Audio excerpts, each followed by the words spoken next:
Hi, today I'm going to be talking to you about this ImoLaza ET Master Smart Sprinkler Controller. Stay tuned. So I'm going to start with an unboxing, kind of show you what all's in here. Comes nicely packaged, lots of very well written instructions, extremely well written. And they give you instructions on how to install the software for your Android or Apple device. And we've got some tags here to help you label your wires, a very complete wiring diagram, and a mounting template. The device itself feels very well made. The nice heavy plastic, and it has a nice texture to the outside of it.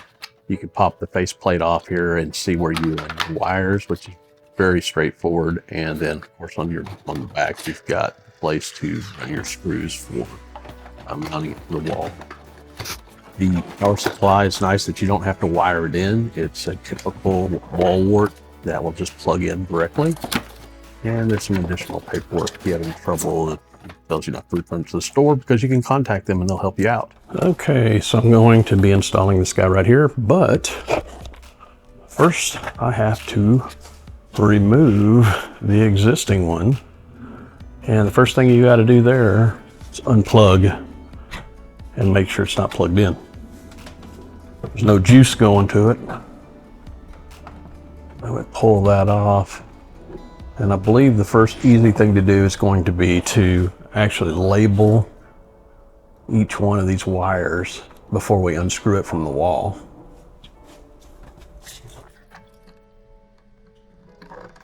So, I already got one off. Didn't have a camera on. Okay, so I'm starting to take off the existing wires to start, which is the best way to go, I think, before yanking it off the wall.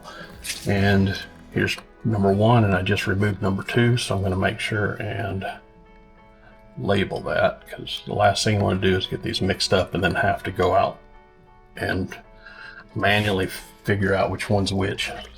Doesn't sound fun, and I don't want to be a part of that. So we're just going to go through all of these. We got 8 zones.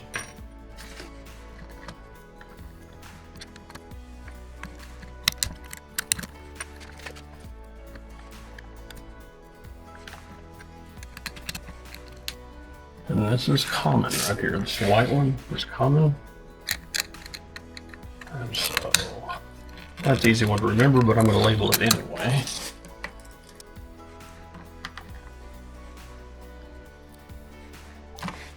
Nice to have these labeled anyway all the time. And then here is 7 and 8.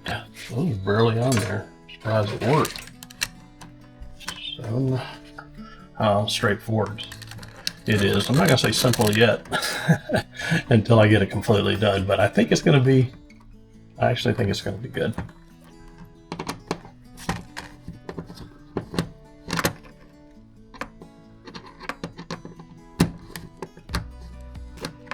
All right.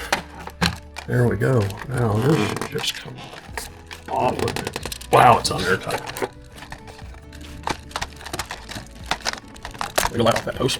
Pull these guys through. There we go. Right about there. Now this is where a electric screwdriver would come in handy.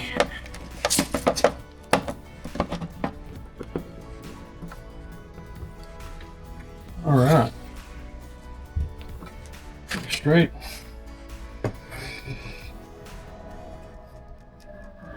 Let's do one here.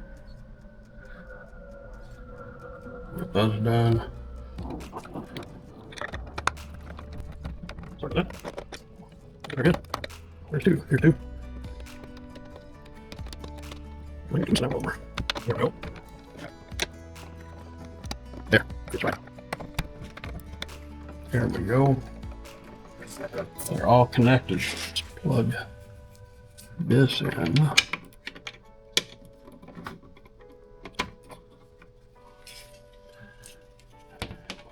This guy. Look at that. All lit up. Look at that.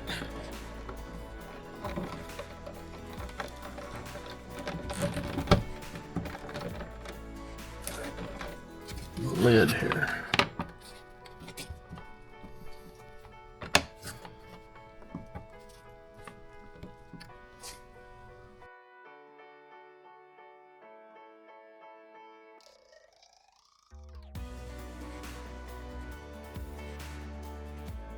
It's asking me to set up zones. So I'm going to do that by pressing this button here, and it says ready to go outside. Next, so I'm going to set up zone 1. If this zone is inactive, and click it. Okay. So it is inactive. First, let's test the zone. Okay. Test. Whoa. And there it goes. Zone 1 just came on. Very, very, very, very cool. Stop and next. Let's go ahead and name the zone. That's a good idea. Zone 1. Front. Flower beds. Sounds good. Next. Next. Oh, it's asking me the plant type. These are shrubs. This is really cool. Okay, well, I know what a shrub is. So it is shrubs. Root depth, crop coefficient. That's interesting information. And they are fixed spray heads, as it shows. Next. It is not loamy sand. It is definitely clay. It's clay. It gets lots of shade. Or I would actually say this area here gets mostly shade. Okay. Slope type, flat. Oh, square feet. I'll say 200 feet. 200 square feet. When the soil water content drops below a certain threshold value, water can no longer be, okay. Okay. I'm going to leave it at default with 50%. Let's go to the next zone, zone 2. Okay, let's test it out.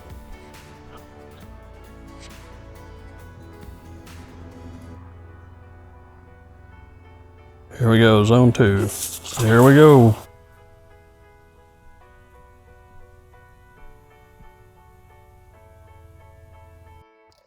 When you finish setting up initially, this is what the opening screen looks like. It gives you your temperatures and that sort of thing. And here's your schedules. This is going to have you set up a schedule for your yard. And you've got different types. You got a brand new grass, fixed schedule, and a smart schedule, which uses some intelligent weather models and algorithms to help take care of your yard in different zones appropriately. And here's where you can select which zones you want to water for the schedule. I'm going to select all. And from here you can select how long you want each zone to water when you have a fixed schedule. And I have various different ones here. And from here, you can select different kinds of smart cycles, like do you just want no cycle and soak, or do you want manual cycle and soak, or smart cycle and soak? I went for the smart cycle and soak. And also you can set up here where you can have it skip on different things, rain, freeze, wind. I have selected all of them. And then on your intervals, I am going to actually put it on a daily interval. And I'm going to put it on 3 days. Because right now we're going into the winter and I really don't plan on watering it that much. So I may even actually change this to 4 days. and then when do you want it to start and end. And I have it set to run starting today and indefinitely. And I want it to end before sunrise. As you can see here, I got an error because it's conflicting with a current schedule that I've already turned on when I was testing this, and it's actually running right now. You're also able to go in and edit your schedules later if you'd like to. So here you'll see where all your schedules are. You can see all the details that are down below and a calendar up top. I forgot to mention that you can actually take pictures of the zones and place them on here. So now that you can actually have a visual of what your different zones are, you don't have to have them memorized. And here's the settings where you can go through and do quite a few things. You can have a standby, like if you don't want to water in the winter, you can schedule it to not water all winter long. Here's your history. It tells you what it's done. You know, pretty much everything there. You can set some alarms as well for different things. You can have it check for currents problems with your electricity or your valves. You can set up all kinds of additional ones here, as you can see. And there's a way to customize the buttons on the front of the device as well. Although I highly recommend using the app because it's so versatile and gives you so many more options and visualizations. Here, there's some additional information here if you want to set weather stations, if you have some advanced wiring terminals or a rain sensor, that sort of thing. You can set it up right here. I bet you can tell I'm pretty impressed with this. I cannot believe that I haven't had something like this sooner. And I know I'm going to enjoy this, and it's going to help me with my water bills especially. And just the modern features, being able to check it and change it remotely anywhere. I just can't highly recommend this enough. So it's the ImoLaza ET Master Smart Sprinkling Controller.